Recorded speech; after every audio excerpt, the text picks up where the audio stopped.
Good evening. Good evening. Good evening. Good evening. Normally I open up when people don't say good evening back. I have to tell, a little joke I normally tell about the Baptist church.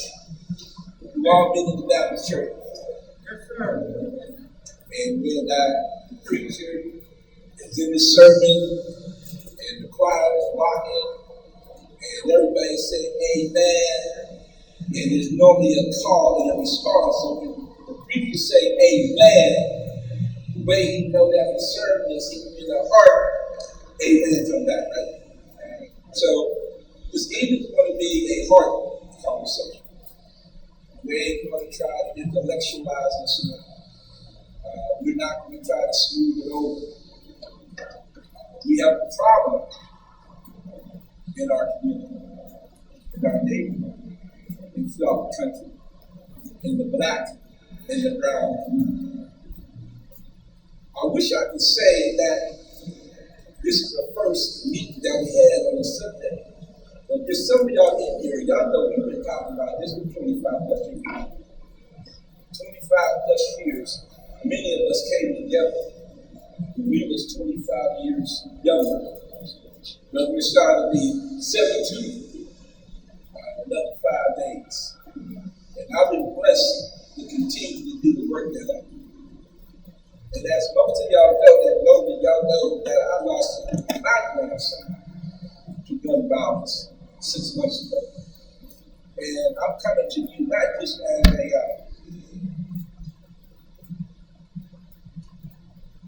take your time. Not just as an activist, but someone that felt the sting and the pain of losing my grandson.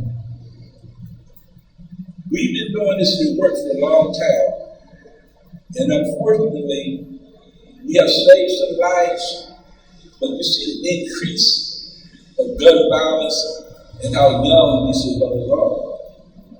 So we have to do something different. Some things have been working for us, but it's obvious that we need to do more. So there has been thousands of young men, women, and children who have died at the hands of systemic violence.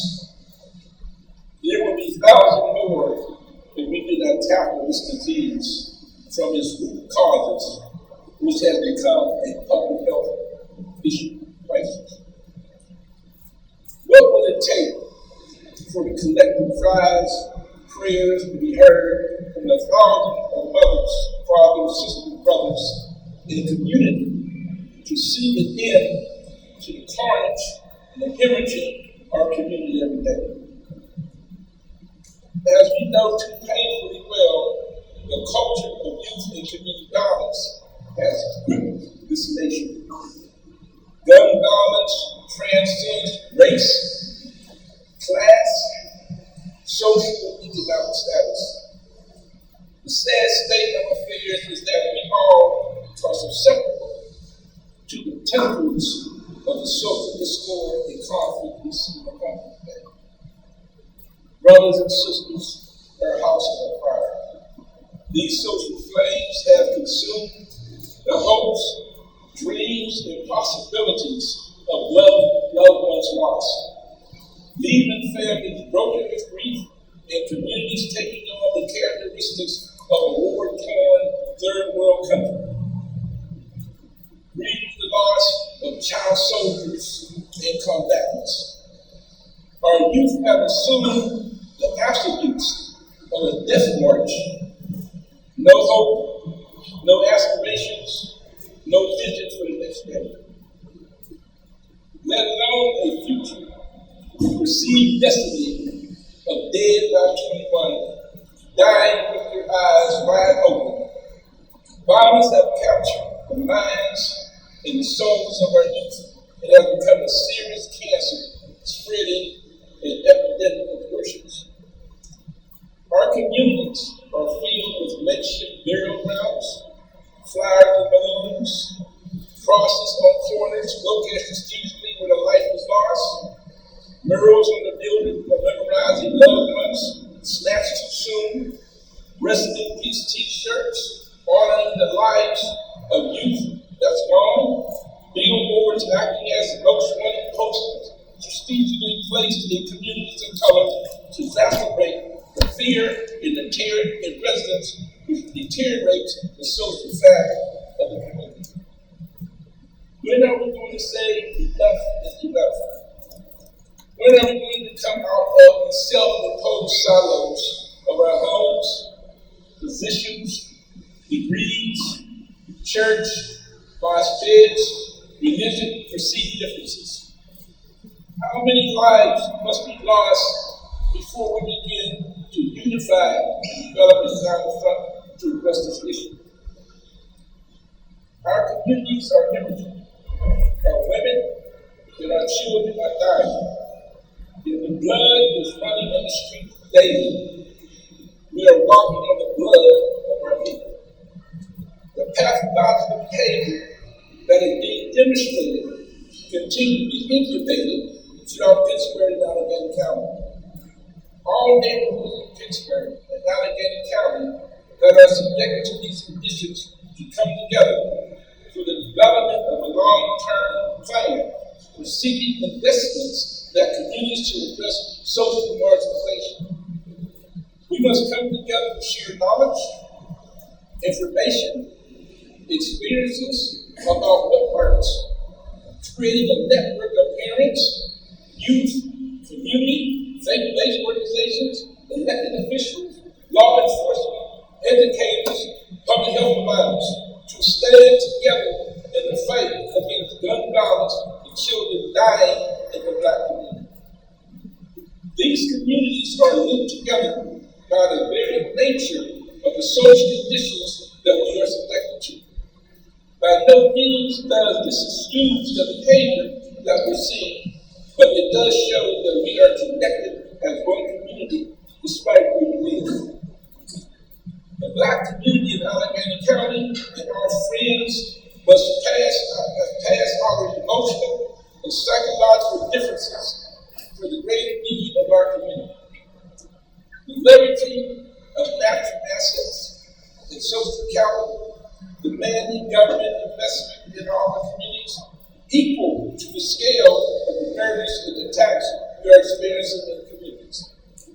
All this and more is the need so we can tackle this disease called violence. The fate of our community, women and children in that state. We have to work toward building a united front to address the mammoth social disease and plague called violence that is causing carnage and human suffering in our community. We call on all the people from east, west, south to become engaged in the dialogue and direct action to find solutions that we can do as well as what others can do to stop the madness.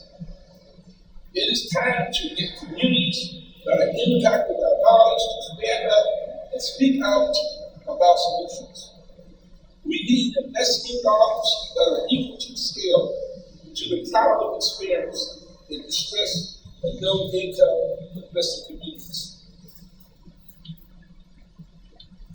In the areas of health equity for families in need of health care, affordable housing, gun control reform, public works opportunities for youth to work while removing blight from their community, community participation in social and cultural healing, field giving services, building long-term capacity of nonprofits to provide services to combat violence, as well as the disparity rates for African Americans.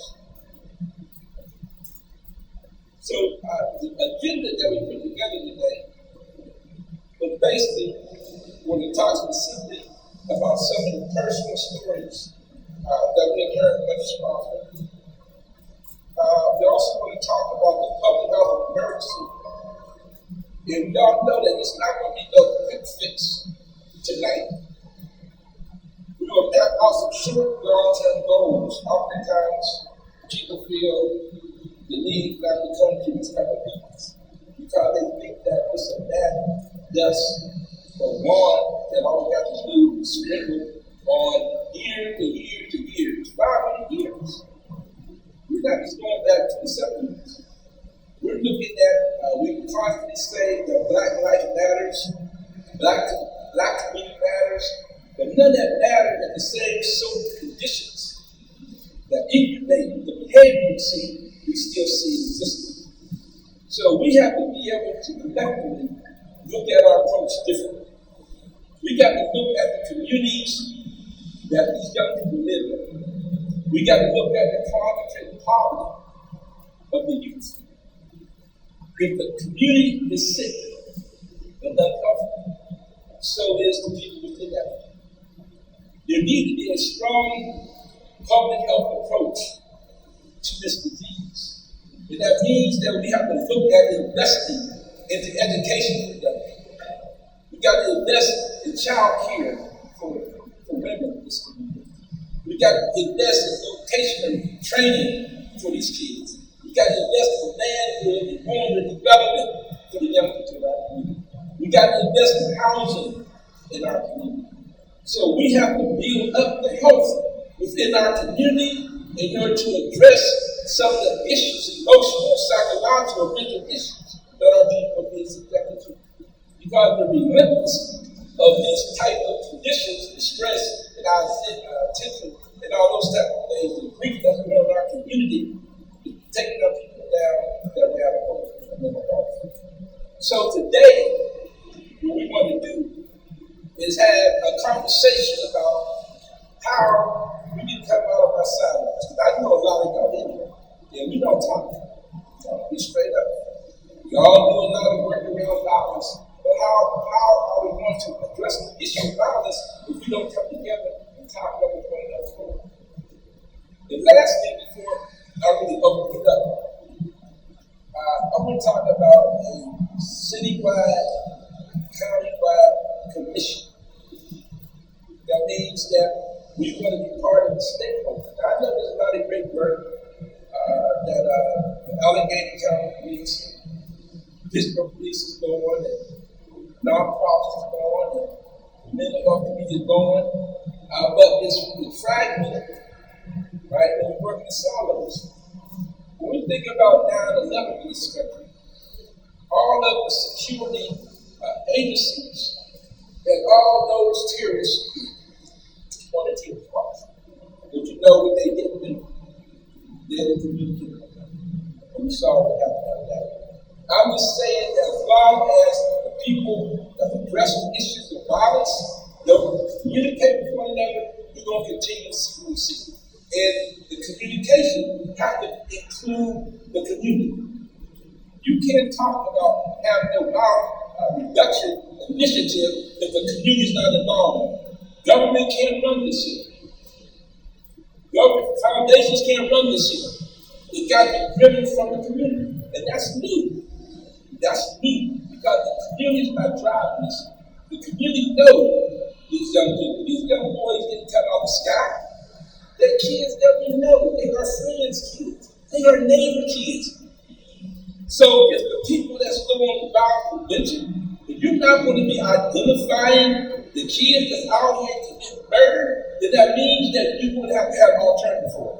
You see, I've been out here, I know a lot of guys out here that are doing violence prevention, the gang prevention, they know who's shooting this, they know who's killing people. So what type of person are you to be working with, these young people, and you're not identifying these young boys that's murdering people? Because the code of silence. The code of silence has left thousands of young black boys and women and now children dead in our street. And I know we can't arrest ourselves out of this here. That's why I'm saying is we have to look at the root causes of the mentality that we see in our community. And the root cause of that is the internalization, right, of oppression, the internalization of not being respected, the separation of young people. So the school needs to get together, you got the health department needs to get together, universities, law enforcement, and the community. And we need to sit down and do a serious assessment on why black children are dying in the street. But let me tell you, if it was any other ethnic group that was bad at that level that our kids are dying at, there'd be a crisis. There'd be emergency. So we just have accepted this moment. How the hell you going to accept your children get killed in the street and don't say nothing about it? It's time to jump up and down, holler and scream. It's time to get past our petty differences, supersede our religious differences, our ideological differences, and make sure we save these kids. So what I want to do is try to open it up. Is really, I respect a couple of young ladies. We'd like to share some stories of community folks that have been impacted by it.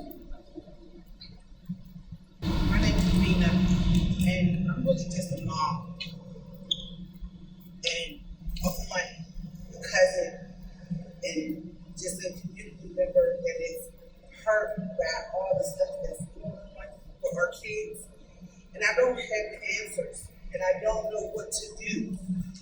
But I feel like the first step is getting somewhere where there's other like-minded people as me and want to do something about it. Like I said before, I don't know what to do, and I don't have the answer. I just know something needs to be done. And we all, as parents, should be yelling in the streets and marching in the streets like we do if it was cops out there killing our kids. We should be reacting the same way.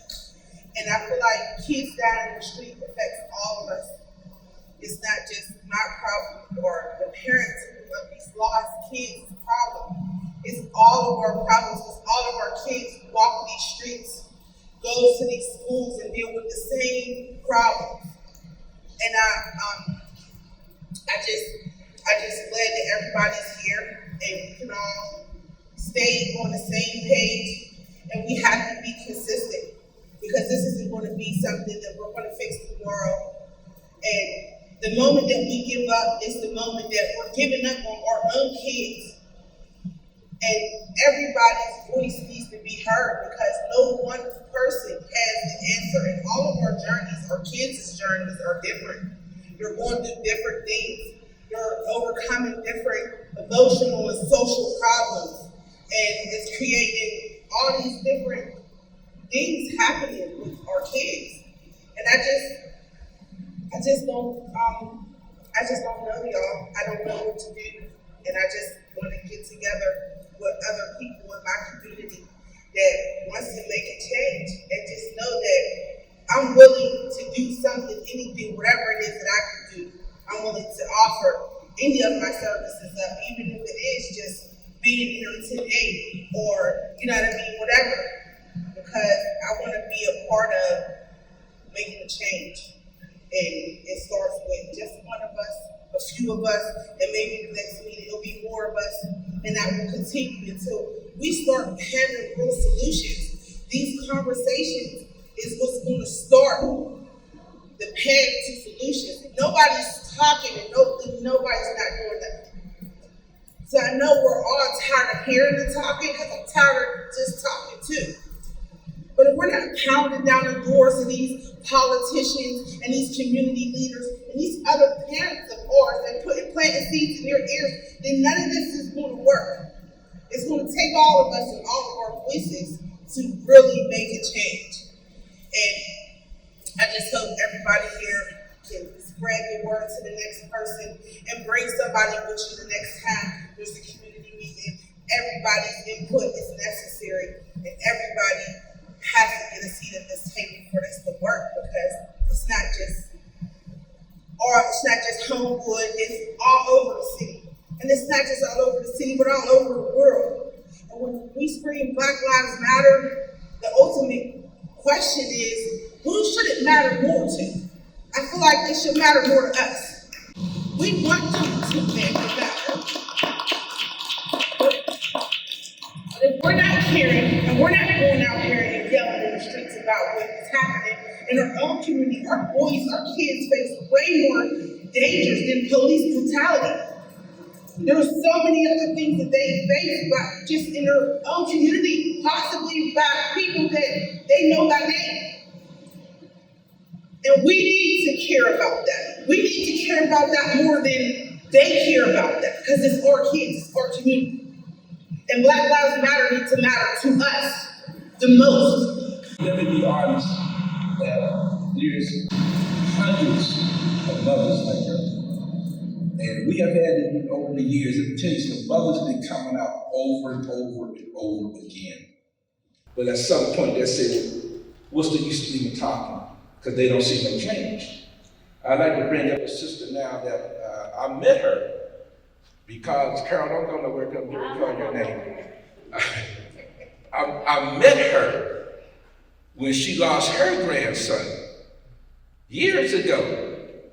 And, you know, I met her then, and we had the same type of meeting, just like this here, of mothers that talked about we're looking for solutions to save our children. So, Carol, come on up and tell us a little bit about who you are. Give her a hand, Carol.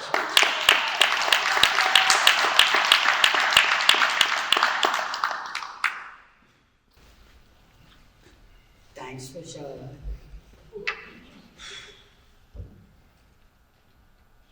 I don't even know where to start. I really don't know where to start. I'm very disappointed that this room is not filled, because almost every person I know has lost somebody, everybody I know has been through this. Everybody. And my phone is constantly ringing, and now I'm starting to snap back, because you're putting your grief out. Every time a mother cries out here, we feel that. We go through our trauma all over again. So we got to go through this 100, 200 times a year, reliving the fact that we had to wait till somebody came and scraped our baby up off the ground. In 2009, I spoke, I think here, about a program that was at the Y in the 90s. And it all but stopped the gun violence. It worked so well till it worked them right out of their grant.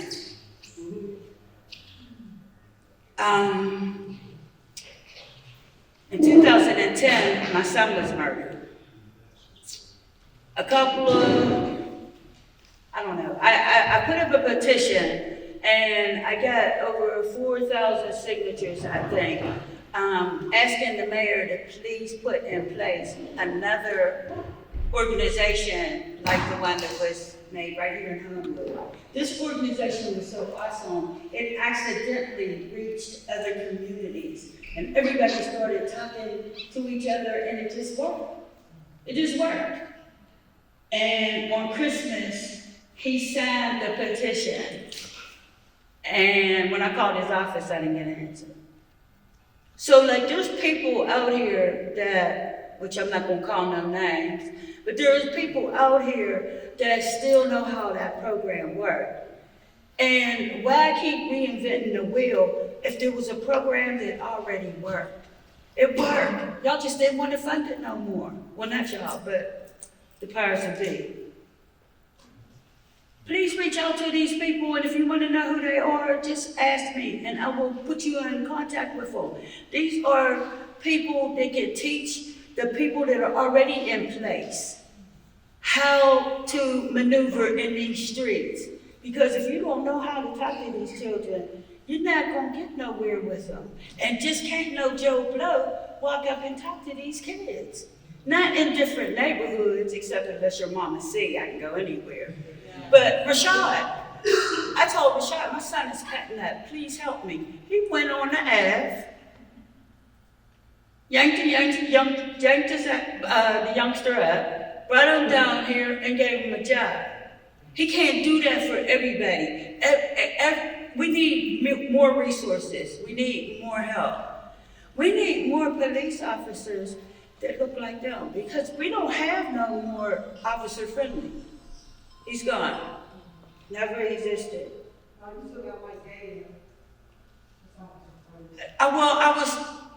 was talking about She shook me, I'm sorry. You know who I'm talking about. You know what I mean? And I'm talking about, okay. But that's 3, 4 officers that we can really trust. You know what I mean? That look like us. We can begin to try to trust them because they look like us. I just wish that y'all would stop trying to reinvent the wheel on these programs that are not gaining traction. You know what I mean? And I wish, I just wish, and I pray, and I wish that another person that I know doesn't have to feel this way. It yanks my soul to hear Rashad. It yanks my soul. And not that he should be, I don't know the word that I want to use, above anything happening, because it can touch anybody. But when you pour your heart into community, into children, and this is way worse than a cold slap in the face. It's way worse than, if you've never bought a last outfit or a casket for your child, then you don't know what I'm talking about. But this is what I'm gonna do. I'm gonna pray that you never do. Because,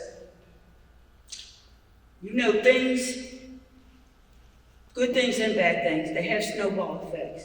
And they start in one community, and right now it's plaguing the Black community. But if you look at the statistics, it's creeping over there into the suburbs. So I'm saying, before y'all be lining up at White's and so on and so forth, you need to reach out to these brothers that been through this stuff. They was the gang leaders that been through this stuff. That may have went to jail, that may have gotten hurt, that may have gotten their hearts broke because their loved ones was murdered. You need to reach back out to them and get them to show y'all how to maneuver around these children. That's my 2 cents. Peace.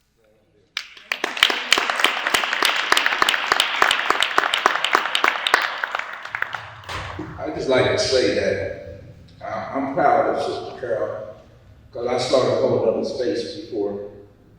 I remember I was doing an interview with someone, and for those who don't know me, I'm a former member of the Black Panther Party, Vietnam combat vet, did 10 years in the penitentiary, and a Black man in America and lost my grandson. And they asked me, how in the hell have you been able to triumph over all the trauma you've been through?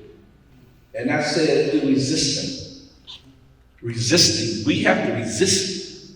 And that's why it's going to take the community. When Carol said officer friendly, I know exactly what she meant. I remember when they had the community policing. And you had these sisters, I remember these 2 sisters, I forgot their Toya and something else.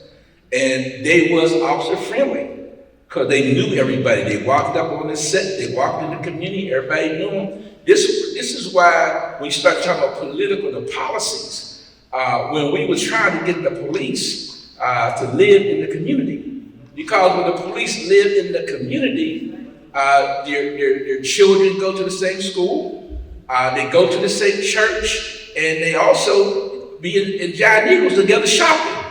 That's how you build relationships. That's community in police relationships. So even at that level, we're going to have to, still work towards those type of relationships, because it used to be that way. So definitely, Mrs. Friendly, I knew that about her. I used to Toy and other sister. Plus, unfortunately, Chief Harper. It's unfortunate what happened to him, but he was another brother that was officer friendly. And I just want to say that we don't really need to ask nobody for anything, right? We need to do it ourselves. We don't need no permission from no one. And I always keep telling a little joke about Jesus Christ. And y'all better see what Jesus Christ had to do with this conversation. Jesus Christ didn't go to Pius or the Romans and ask for a 501c3. Him and the disciples were waiting in the garden before his ministry so they get permission to do the work they do. We started, Queen Sister Margie and myself started CEA in our living room. We didn't have no 501c3.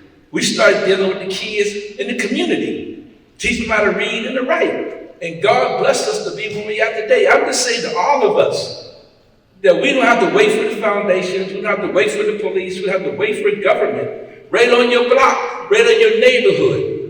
Embrace some young people. And that's not to say that we don't need the police or investment. I'm just saying that we don't have to wait for this here. So right now, I want to bring to the mic real quick a young man that I have seen grow over the years. And not in my wildest dreams, though, did I think that he would become the mayor-elect, the mayor of this here city. Let's give a round of applause for Mayor-elect Ed Gaines.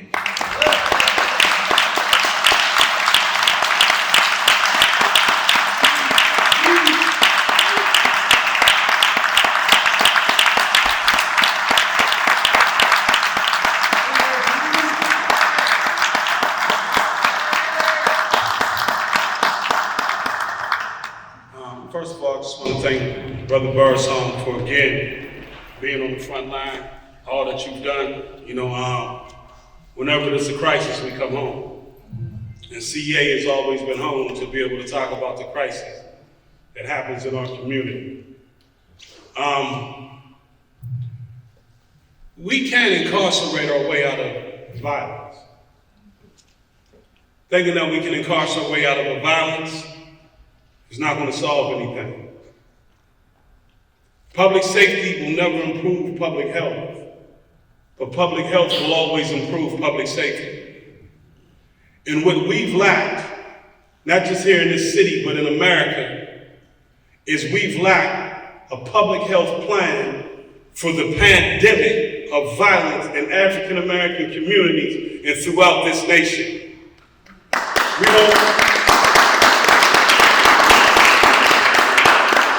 We don't have a plan from a public health perspective that addresses violence at all. As Brother Burrison said, in any other situation, this would be considered a pandemic, and there would be the National Institute of Health, the CDC, pouring billions of dollars into finding a solution to stop the acts of violence that is dominating America. From children waking up every single day within their heart to be a killer, to have a reputation for being a killer, and living by that reputation as a form of respect. We see children waking up with an appetite to shoot up a mall, with an appetite to shoot up schools. The best law enforcement in the world can't prevent that. That's asking too much. We need a public health plan that deals with violence from a poverty standpoint, from a racism standpoint, from an education standpoint, from a housing standpoint, from an employment standpoint. We need a public health plan to address the violence in our neighborhoods. And until we have a public health plan that deals with the significance of what we're speaking about today, it will not change. My district is full of single moms. And let me be clear about that, because I come from a mother who had me when she was 15. I became an adult at 21. I didn't become a man until I was 29. My mama was an adult at 21. She didn't roll into womanhood until 35, and she had to raise a son. Without my grandma, I wouldn't be here. We as a community have to remember that there's no problem in having kids young. I'm a product of one.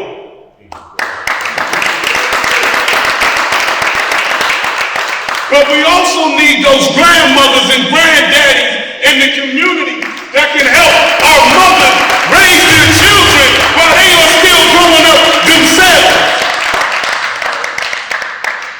Then we can have meaningful dialogue. But ladies and gentlemen, please hear me. If we don't have a public health plan to address violence from some of the issues that I just mentioned, then we will not solve this problem.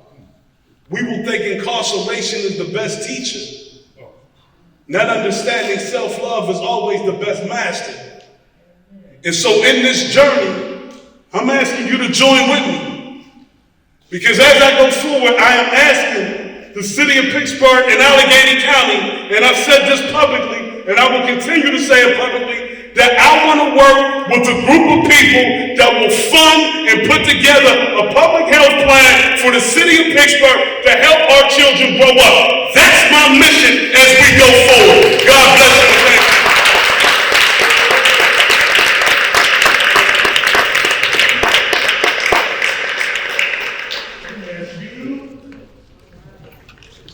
Y'all can tell that our mayor-elect engaged is a little tired. Means business. So y'all know how you be preaching. Means business.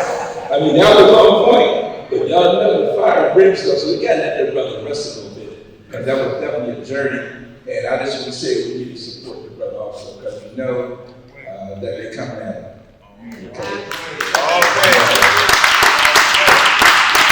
Ladies, I'd like to bring to the mic a young lady that have raised some black boys. I'd like to tell a little bit of her story, but let's give her a hand, please.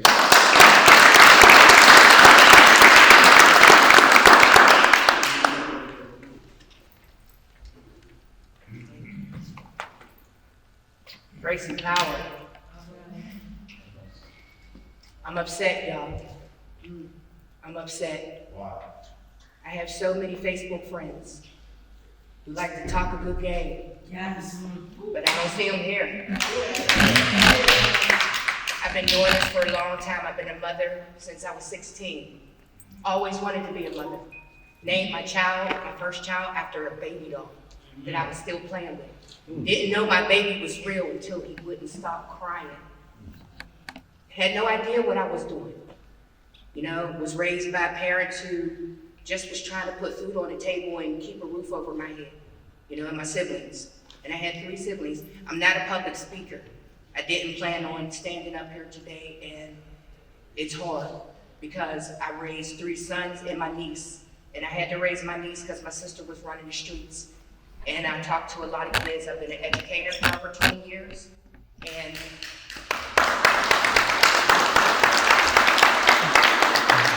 I don't need the applause. I don't want the applause. I don't want the attention. It's hard for me to stand in front of you because I'm the type of person who likes to talk in corners. I like to whisper in your ear to give you motivation. I have 3 sons, and I have 2 who struggle with mental illness. I fight with my youngest all the time. He calls me out of my name, and he's on both sides of the spectrum. He's a great kid. I don't know if I'm going to find him slain one day, or if he's going to be the one who kills someone. And I don't have enough friends who come out and admit that we have these struggles.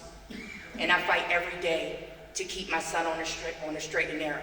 My middle child, community activist. My youngest just turned 18. He's waiting for me at the football field up in Pitt Hills. And it's hard because their dads didn't help me to raise them. I didn't know what I was doing. I knew I wanted to be a mother. I knew I wanted to be a great mother. So I went to school for education and became an educator so I could know how to raise my children. But I come up alongside other black women, white women, women of different nationalities who have no clue what it is to raise someone else. A lot of us don't. We're just doing the best that we can. And I'm here today. I'll be here tomorrow. I've been here from day one for my mother. As a youth, my mother struggled to put food on our table. You know, we told her, keep your money in your pocket. And we would go and shoplift. My mother worked from 3 to 11 and couldn't put food on the table. We lived in the projects. And she said, I won't get welfare. She was too proud to take it. We got our clothes from the Goodwill, which I like to say my whole outfit came from the Goodwill. But we have to prioritize our purposes. I love the fact that you have created this organization. If it wasn't for Brother Rashad, I don't know where I would be. I would have to come out into the community and find men like this to put in front of my sons. And still it didn't work. Still I'm struggling. We are dealing with more than just gun violence. We are sick spiritually. We are sick because of what we put in our bodies. Our food is different now. Our water is different now. And it's causing a lot of the commotion that goes on within us. I became vegan 3 years ago. And before I became vegan, I was spiritually sick. I would cry in the corner by myself. My dad died, and he was a very strong leader in our family. And he was my stepfather, didn't have any biological children. He said, y'all enough. My mother didn't know how to be a mother. She had no clue. She was neglectful. And as a baby, I would tell her, get my sisters, they're boy crazy. Get my brother, why isn't he in any type of sports or anything? I would tell my parents this. And kids are told to shut up. You're supposed to be seen and not heard. I heard that as a child. I would not shut up. Mommy, you're wrong. But we don't listen to our kids enough. I work with kids every day. And now that I'm getting older, the younger ones aren't feeling me. But they're going to feel me because I'm not going nowhere. And I'm here to protect them. And we all have to be protectors. We need more people in this room, not just in this physical room, but in the realm of doing what's best for all of us. So if it takes me, like Jesus, to go into a bar, to go into the dirtiest, creepiest places, because I'm not scared of the dark. I'm going in there to get you. And if I got to go by myself, I'm going by myself. And I don't need anybody's validation. I don't need y'all to clap for me. I don't want you to clap for me. I want you to go wherever you need to go and grab your sisters and brothers up. For some reason, for the past couple of weeks, I moved back from Nevada and been staying with my mom. For some reason, after my Hertz music goes off, it goes to this crime channel where I'm hearing all these stories about murders. And there's so many shows about it, a lot. I can't find healthy music. I can't find holistic music in the mainstream because that's not what they want us to have. They're feeding us poison. What we see, what we hear, what we look at. My son gets in my car and I'm constantly slapping his hand. Please don't turn that music up. But that's what they're listening to. That's what they did to my generation. I seen drugs overcome our community. When we were growing up, we moved to Wilkinsburg in 1980.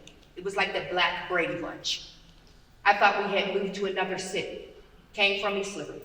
I thought we moved to another city until I saw the East Hills bus.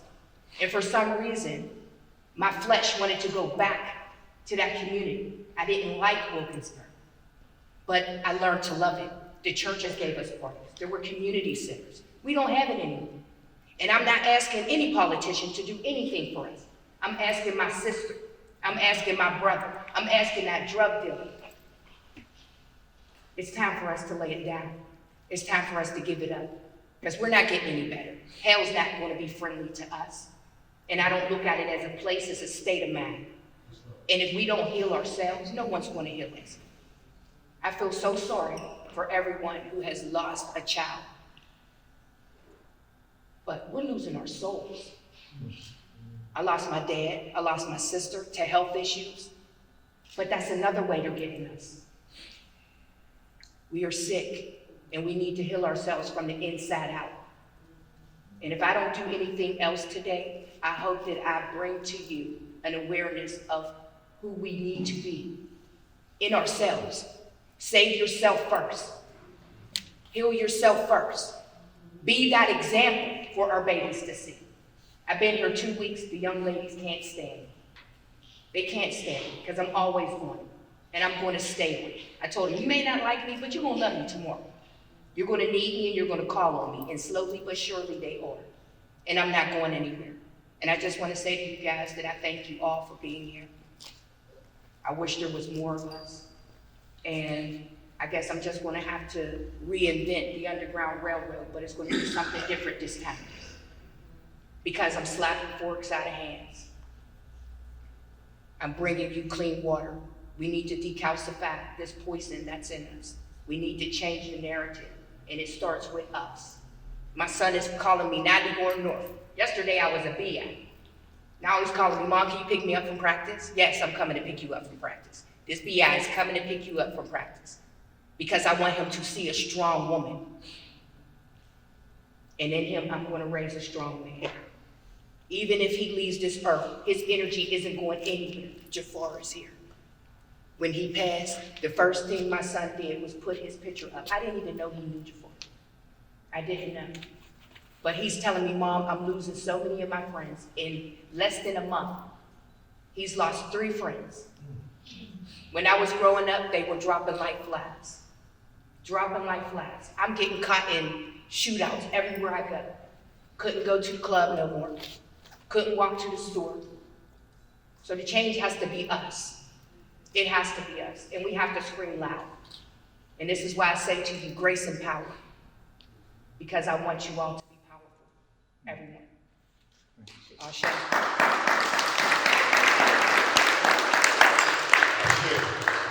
Right on. Thank you, sister. We needed that one. I just want to bring on a couple more people, and then I want to get to some talking points for the next step.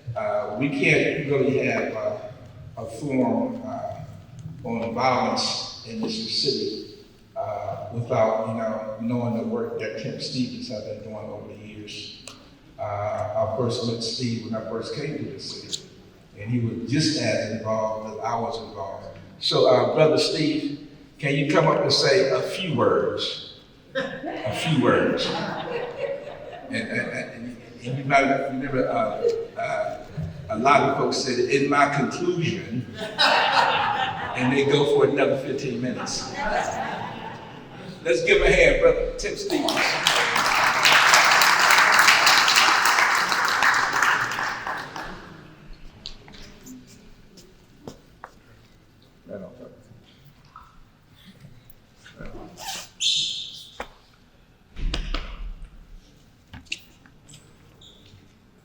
I have a 19-year-old son. I waited till I was half dead, almost retired to have a son, but he'll be 20 in August. Once in a while, somebody will walk up to me and say, "Is that your grandson?" And I said, "No, I'm old enough to be his great-grandfather, actually, but I've been blessed to have a wonderful 19-year-old.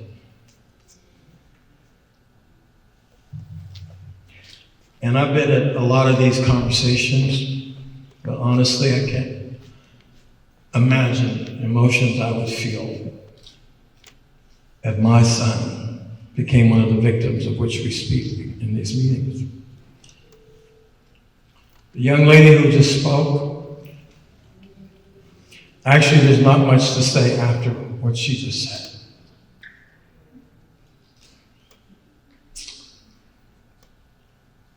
We all must see what can we do that we're not doing? What more can we do? How can we do it more effectively? Richard has been on the field of action for decades, has never quit. The Mad Dads in the house, some of my heroes.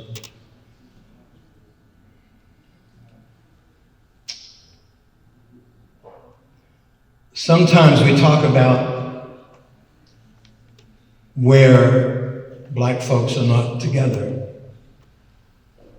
But honestly, most of us, if not all of us, are in the same book. We may be on a different page of the book once in a while. All right, Sister Wilson? But we're in the same book. And my request is when we have our moments of slight disagreements that we remember that we're all committed in the end to the same goal. We just need to find ways to make sure we're partnering and not creating dissension and foolishness. So Brother Rashad, keep doing what you're doing. And those of us in the house who have been doing, let's do it better. And let's not be stopped. Let's not be stopped. Right on.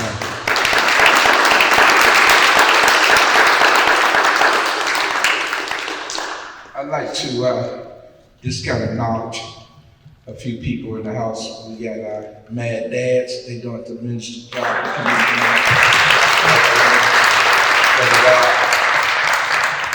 Also, I'd like to acknowledge Brother Mayor Muhammad.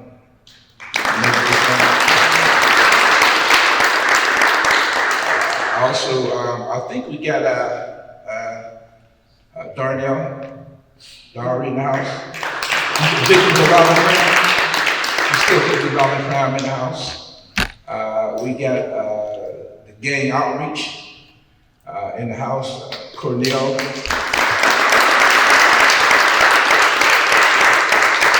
Brother Talia, where you at, brother? Raise your hand. Give me a hand. Y'all might already know the story, so I'm not gonna tell it, I worked with him when he was a young guy coming up in the community. Brother Bruce Barnes, part of the community.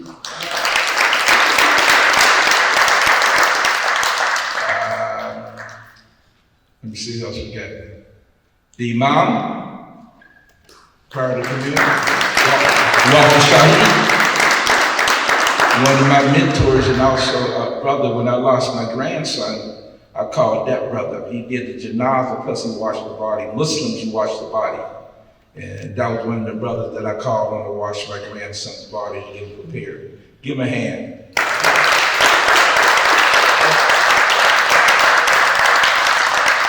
We got Reverend Kennedy in the house, right hand.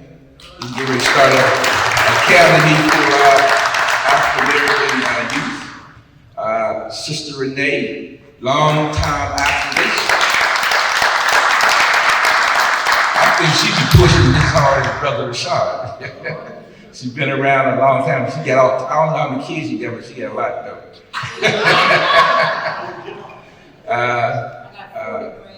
Brother Magumba, Reggie Magumba, long time.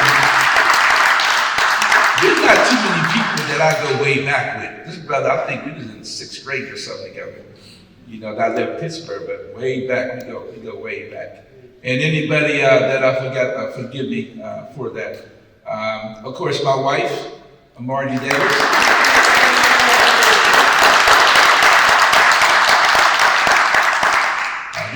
There's not enough I can say about her, for real. My son in the back, raise your hand. They say he look a lot like me now. I tell people that we grew up together. But anyway, I'd like to bring on a couple more. Ed Marley, raise your hand, Ed. Ed Marley, Dr. Marley. Dr. Marley was part of the first team that sat down with Brother Rashad and wrote our first proposal. It was a team of doctors, him, Ken Thompson, Bob Marin, and also Andy Pikesman, which was a surgeon down at Presbyterian. And these men was concerned about black boys getting shot in our community. I actually see Dr. Andy Pikesman cry. This is a surgeon. He said, man, what can we do? And they're still involved. So there's a lot of people that's involved on different levels. So just because you're involved on one level don't make other people involved. And see, we need to connect with all these sort of people. So what I'm gonna do right now, bring to the mic, I want to bring up the superintendent, deputy superintendent of Allegheny County Police. Can you come up and say a few words, sir? Give me a hand.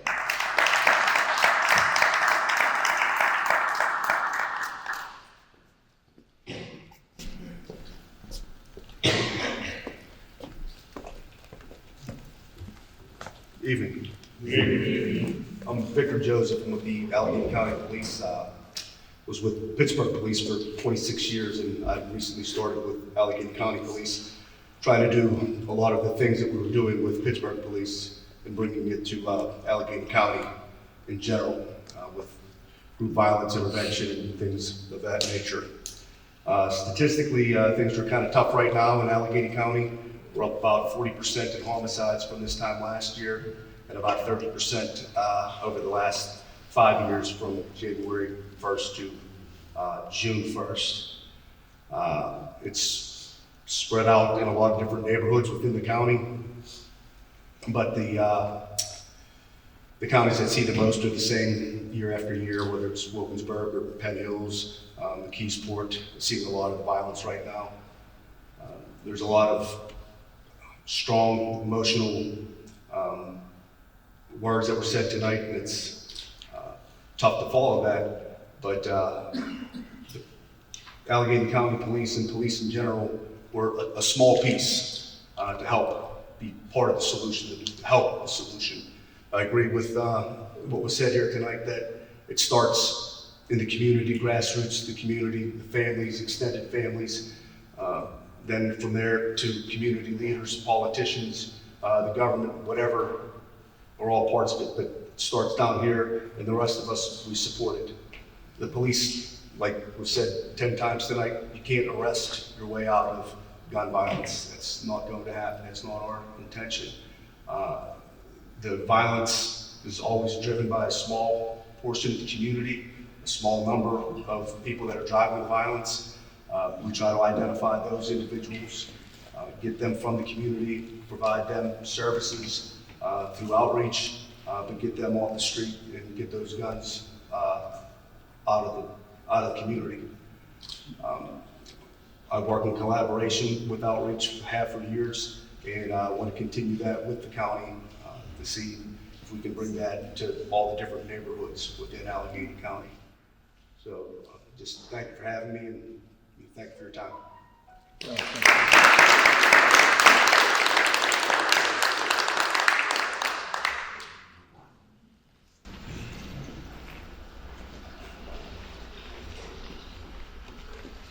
Good evening, everyone.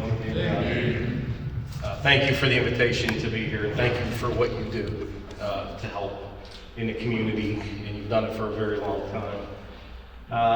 For everyone that lost somebody to violence, you have my deepest sympathy. Those who aren't affected by violence have no idea the pain that you've gone through, and you continue to go through. It doesn't matter how long ago it occurred. That pain is always there. And you have the trauma of that that's repeated when other acts of violence occur. So I appreciate you being here. I appreciate the open honesty of everyone who's spoken so far. Those words are powerful. It helps us. I think it helps people with empathy and compassion and understanding of what the community is going through. I can say on behalf of law enforcement, we don't always get it.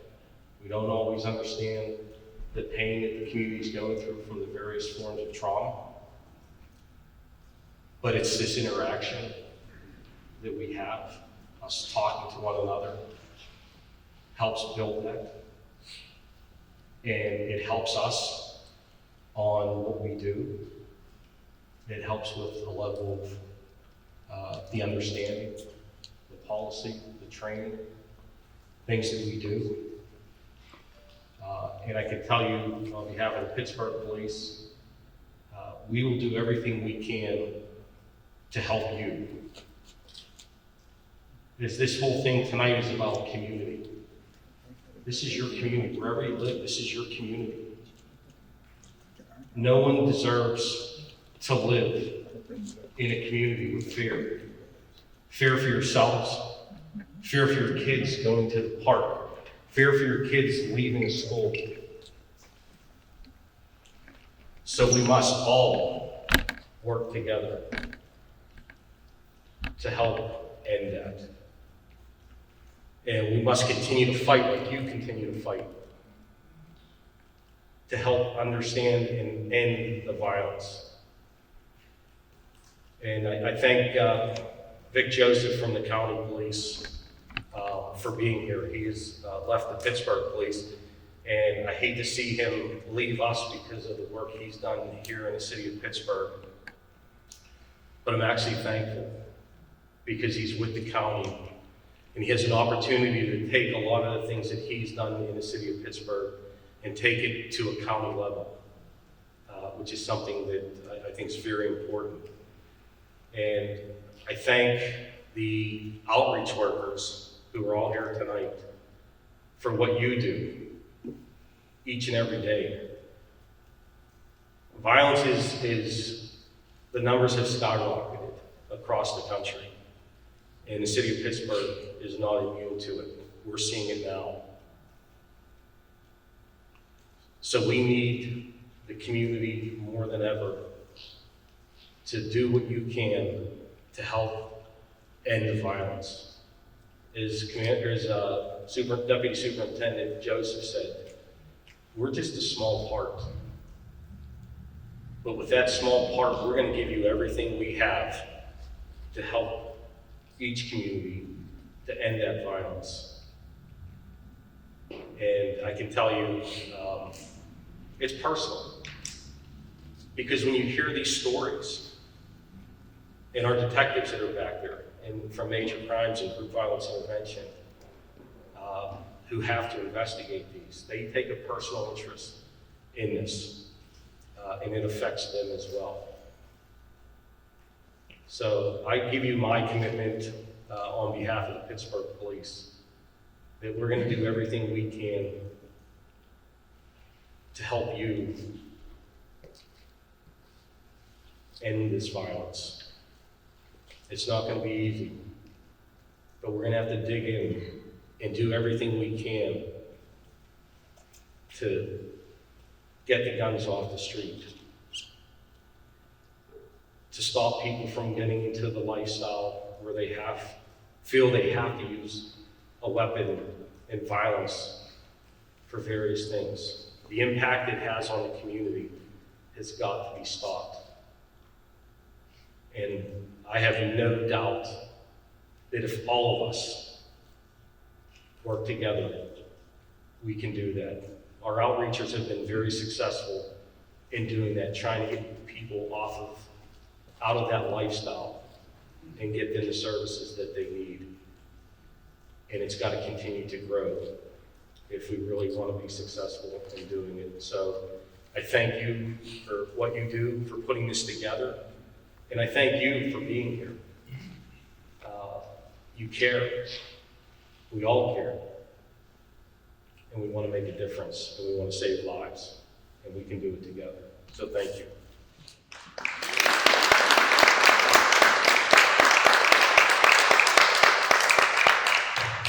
Thank you, Chief. So now you're wondering what the outputs is going to be. Well, this is just a regular community meeting that we've been having for 25 years, and nothing come out of it but a conversation. No, that ain't the type of meeting it's going to be. Is this going to be a photo op? No, this ain't the type of meeting it's going to be. We have some concrete talking points that we need to flesh out amongst one another. And Jay, from the city, I'm really looking forward to have you and your team part of that conversation. Brother Tim, your team to be part of that conversation. Darnell, you and Calvin being part of that conversation. And the outreach that's working with law enforcement, Mad Dads, being part of that conversation. So I'm gonna be calling on y'all brothers now, because we got history not sitting down working with one another. And we got to get past, even if we got to go in the back room somewhere, close the door, and say, why the hell we're not working together? We're the ones that's on the front line. We're the soldiers on the street. The soldiers got to be able to collaborate. Now, do that mean that everybody's approach will be the same? Tactically, it might be different. That's all it is tactics. So we still can be able to get through stuff, right, together. So this was the first step in being able to sit down at the table and flush out anything that we need to flush out. The county police, we need to talk with y'all guys. Major, the Pittsburgh police, Chief Schuster, we need to talk with y'all guys. We're trying to bring everybody to the table because we're in these silos, we fragmented, and I'm saying a lot of young people's falling through the cracks. Now also remember, that we have to work with those young men that's disengaged and hard to reach, as well as some of these mothers who got sons that's right on the fence. So we have to come and then we got to talk about, no one's here. Is anybody here from the city? The mayor's office? Okay. County exec office? Okay. Congressman Doyle's office? Okay. And we have one black elected official again here, right? Okay. So, say again? Good place to start. Yeah. I'm calling up, we got to call people to the carpet now. Yes, there. Coming up, Margie.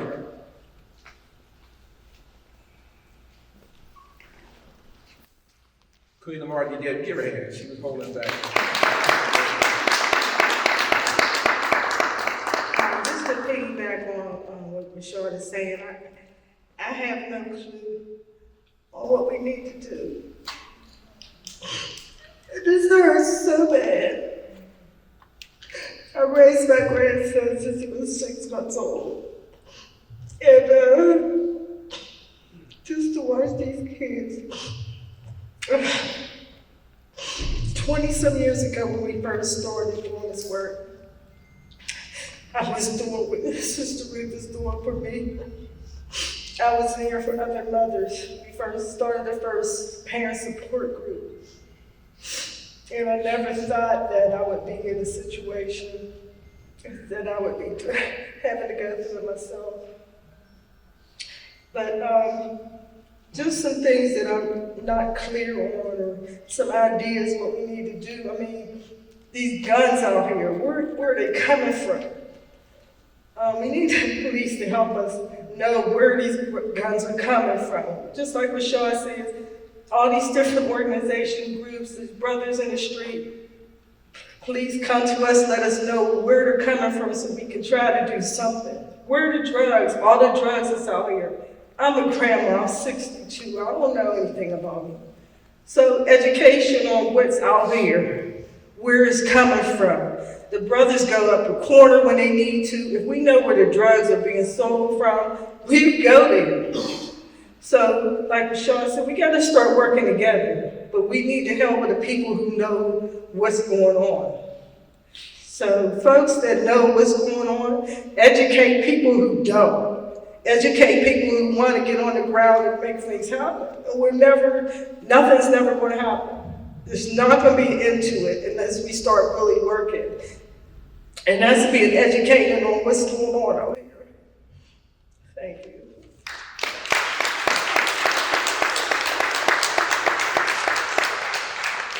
And you hear over and over and over the cries and the prayers of the women of our community. The women are out there. The women are touching these kids. So this ain't no brother thing. We got to make sure that women is at the table also. The community is at the table also. And this is going to be my appeal to y'all guys. And I'm going to be finishing up. I'm going to call Ruth Howes to the mic. Me and Ruth go way, way, way back. Matter of fact, all of her daughters was in Community Empowerment Association when they was young. And as y'all know, her daughters are doing a lot of fantastic things right now. One of them is a lawyer. Another one is a queen of the screen. Great. She did a great job with her daughters. Even her youngest daughter, though, lost her boyfriend to gun violence and then lost another friend. Her wake is tonight, right now, at the law. The gun violence. So like Amari said, everybody been touched. We all suffering. We all traumatized. And there's a lot of people behind closed doors that you don't even see. Where did black pain go? Where did the trauma go? We have to start knocking on doors. We have to change our community. You can't talk about working with these here young boys in the street in isolation from working with their parents, in isolation from working with the school, in isolation from not having no jobs and no employment opportunities, in isolation of the nonprofits that are right in their community that's doing great work. A lot of y'all brothers doing outreach. There's a lot of great institutions right in the hood, right in the community, that y'all gonna send them kids over to make sure we get some work done. Behavioral health type things, workforce type things, summer employment. So it's not like there's no resources in the community. There's resources in the community. We got to work together. Sister Renee got a little carnival, just being creative, a little carnival for the children, moving around different communities, telling the children to come out. The sister over here is doing a piece of working with prison, re-entry, guys coming out of jail, sisters. So we got a lot of women that's out there in the mix that make it happen, so us brothers got to come up. We got to knock on these doors, we got to get to the schools. So anyway, I want Ruth to come up and talk about some of these talking points for next step for us. And everybody that signed up on there, you know what I mean? I'm going to be calling on y'all. Know how Brother Shad is. I got some history. They say I don't play too well in the sandbox. I'm sorry, that's my trauma. I just said what I've been through. But I got a good heart, though. I mean well. So Sister Ruth, can you come up, baby? Let's give Sister Ruth a hand.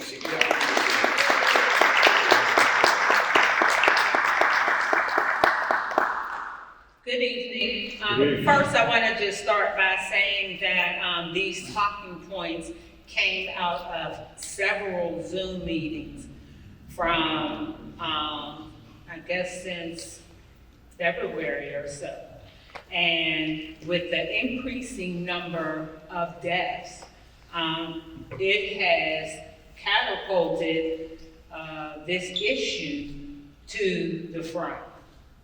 Our pandemic of corona is one thing, but the public health emergency is another thing. I think Brother Rashad said it before, if there's any other race that was dying at the rate that our babies are dying, it would be a public health cry-out. So we're crying out. These next steps came out of the meetings from parents, coaches, therapists, city officials, police, but we have to work towards that. So first, we are asking for a call to action to develop a regional commission against gun violence. That's a short-term goal. That could be done immediately. It must be adopted by the city and the county government officials. Actually, a line item. Include all community stakeholders, especially victims, community businesses, leaders, youth, coaches, churches, therapeutic clinicians, educators, the mayor's office, county exec's office, Department of Human Services, the health department, Pittsburgh Public Schools, Pittsburgh Black elected officials, and the Pittsburgh Police. They should all be at that table. The task of the commission, we would like for them to govern, evaluate, strategically plan to reduce the gun violence in our communities. We would like for the commission to accurately frame the issues of homicide as a public health issue. I believe you guys heard Ed Gamey say tonight that the public health issues create policies. So we have to move in that direction. We would like to identify regional hotspots and allocate appropriate resources. Identify reinvestment and equity opportunities to reallocate resources and dollars into communities that need it the most. So that's the difference between equality and equity. We don't want the same thing of our neighbors in Squirrel Hill because they don't need the same things we do. We need those additional resources and supports. That's separate. We would like to work with law enforcement to create neighborhood watch groups, gun safety training for legal gun owners. We're concerned about straw purchases, cold cases, etc. We want to have that conversation. There are way too many children that have died in our streets with no result. We would like for this commission to design, monitor, and evaluate Operation Safety Net and violence prevention and intervention outreach teams within each community. And what we have talked about regarding Operation Safety Net was actually creating a wraparound in our community of services. So there are agencies that have already agreed, the YW, the YM, CEA, have agreed so far to open their doors. I don't know how much more Brother Rashad could take because they're busting out at the seams with all these kids. But there are a lot of churches, schools, safe places where we would like it to be staffed with loving, nurturing people that look like them. Nurturing, loving people that have the skills to help talk through some of that emotional and mental health damage that trauma has put upon our community. Those safe places would have academic supports, family supports, career development, jobs with a living wage, girls mentoring manhood development, and positive social interaction, like sports and recreation. But we are frustrated at this point. We have been hearing about a death every day this week. And I don't care if it's in Penn Hills, I don't care if it's in Carrot, McKeesport, wherever it's at, it's way too much. Somebody's kid is not going home for dinner. That literally breaks my heart. I don't know what I would do if any of my kids did not come home. But like I mentioned previously, where I'm supposed to be right now is at the Law Funeral Home with my daughter because her goddaughter's mother was senselessly shot in the head last Saturday by Monroeville and Churchill exit. I couldn't even find a story because we've become so complacent. I hope this is not where it ends. Well, I know it's not where it's going to end because the parents and the coaches and the service providers and the police and those folks who have already signed on, we're going to get started and we're going to move forward. We just ask that you join us in this fight to take our streets back. Thank you.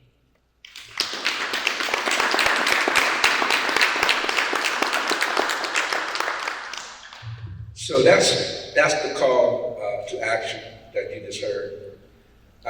Is it ambitious? Yes, because we're dealing with a big elephant in our community. And I know a lot of y'all guys I see out there now, I've been seeing y'all for years. Y'all been doing some great work. But how would it look if we all leveraged our resources and leveraged our social capital in working with one another? This commission can work. Can you imagine someone on the south side, east, north, west, right? Working together, sitting down, giving one another information, models, experiences, conversations, connecting all the resources within that community, right? This resourcing that community. I mean, we keep trying, to reinvent the wheel. We need the resource that's already on the ground. Now, that don't mean you can't do additional stuff. But we got to quit like trampling on one another's feet. Everybody ain't gonna be the king and the queen of the hill. We need some soldiers down in the valley. And y'all know what our problem is. And I just want to say that a lot of us is sick. We live in a sick society. We live in a toxic community. And our health, reflects the community that we're in. So we've got to start looking in the mirror and see what do we need to do to address the diseases of our heart. Just like the sister said, the spiritual piece. What do we need to do to work together? Because long as we fragment, our children will continue to die. So that's the appeal to y'all brothers in here that know me and I know you too. That's the appeal to y'all. And the sisters, they on point. Mimi, I want to mention her, I just met her not too long ago, but I look on Facebook, she got all type of stuff she's putting out there. That's what we got to do. Because you have a lot of folks in our community don't know where to go at. There's a lot of mothers that have these sons and these young ladies in here, they don't know where to send them at. They don't know the programs. They don't know what's going on in the community. So when we talk about Project Operation Net, Safety Net, we're talking about why don't y'all guys connect together and start identifying where resources are in our community and put it out to the community. Let the community know. So I'm going to ask y'all guys, and this is based on, the people that love me and the people still not, sure yet. Then let's try something new. Let's try something different. Let's try to all work together rather than being our own silos or our own little network.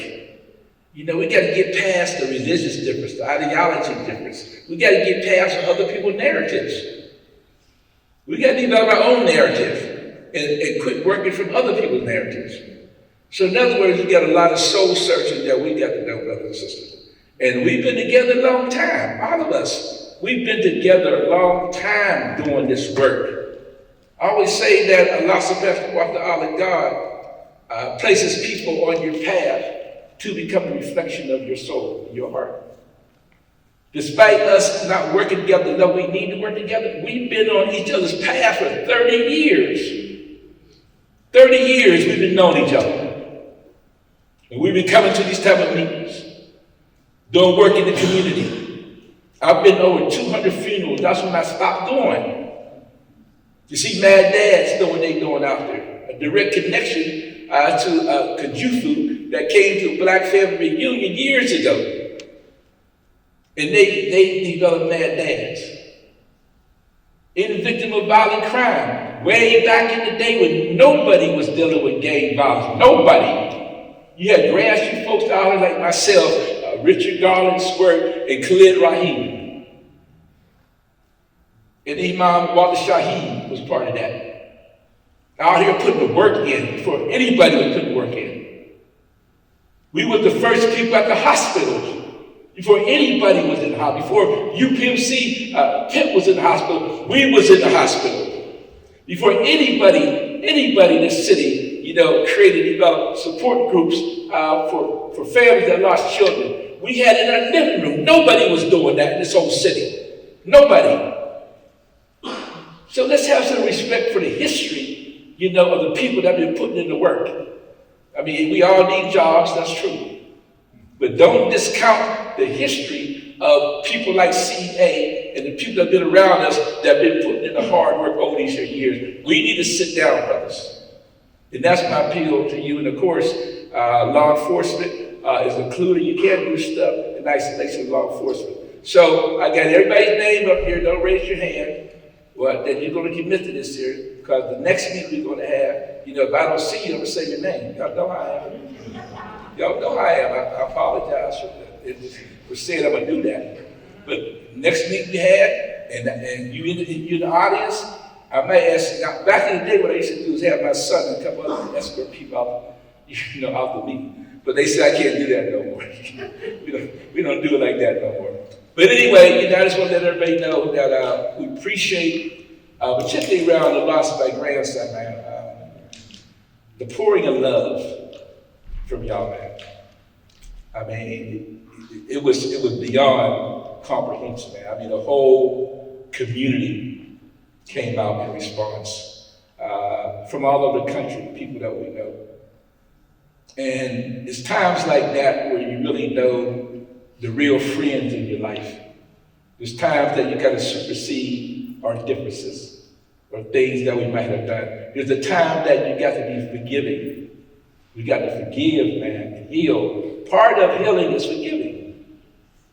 Part of healing is forgiving. If there's anything, brothers, that has happened in the past, then we need to forgive one another and heal. And this is an appeal to y'all brothers, and y'all know who y'all is, for us to come together, man, and sit down and start strategizing how we're going to save some of these young men. So in saying that, again, I want to thank everybody for coming out. I want to end in a prayer. Imam Shaheed, can you come up and end with a prayer? I want to thank everybody for coming out. Make sure you get the information on the table here. Some great information, particularly this one on a public health approach to violence. Matter of fact, it's got published, a journal published. So I want to thank y'all once again for coming out. And let's try to develop a working group within the next 2 weeks. Let's kind of sit down and talk about how will this commission look? How would it look? And then, of course, we're going to have to sit down and talk with the power that be. Because believe it or not, there are some folks in this city that don't want all of us to get together and do the work. I mean, see what's going on throughout the country. What's going on throughout the country, you better start thinking about that. Because they're talking about, the dismantling of democracy. Now, we know a lot of times the democracy will work for us. But it was a safety net through our history to some respect. But right now, you got people saying that hell with democracy, hell with voting. Y'all know what Malcolm said. We don't want to get, Malcolm said, either the ballot or the bullet. We don't want to have to, have the bullet. We're in a serious state of affairs. I hope y'all recognize what's going on in this country. So it's to our benefit to start working together and making sure our communities are safe. Not just safe from these young boys out here shooting, but safe, from people like Trump and the 54 million people that voted for him. Okay? And y'all already see that they like in 12, 14 states, they already passed legislation on voter suppression. That's against the law. So, at what point, we've been trying to be free since the Revolutionary War. We don't know what side to be on. The Confederate War, to be in the South, to be in the North. All the way down the line. When is black folks going to be free? What do we have to do? What do we have to do to be free? We done done everything, man. So now it's time for us to sit down and develop our own liberation narrative and what it's going to be, what it's going to take to be treated and respected as citizens in this country. And we got to teach them young boys what that means. Because what we see is the internalization of oppression and its implosion. Because they don't have no rites of passage, no direction. So we got to embrace these guys. I'm talking about embrace them in their face 24/7. This is a movement. This ain't a job. This is a movement 24/7. You got to be in their faces. So it ain't about coming to work and see you later at the end of the day. These kids out in the streets 24/7, every single day. And this was the revolution. Lewis said, I came out of the revolutionary era where we was in the street every single day dealing with these kids. So that's the passion and the love that you got to have, man, for our people. And in saying that, I want to thank again everybody for coming out and looking forward to moving on and developing this commission. Imam. Assalamu alaikum, peace be upon you. That's 400 years or so of frustration. 400 years. And that's mine. Sometimes people get tired, right? Nobody will say that. Sometimes people get tired, right? Yeah. That's over 400 years. Sometimes you get tired. When I comes in, sometimes I try to get out of Rashard's vision so he don't sue his mind and come up here. But praise be to the Lord, I thank him. We got a lot of history, dealing with the gangs and everything, and things are really crazy.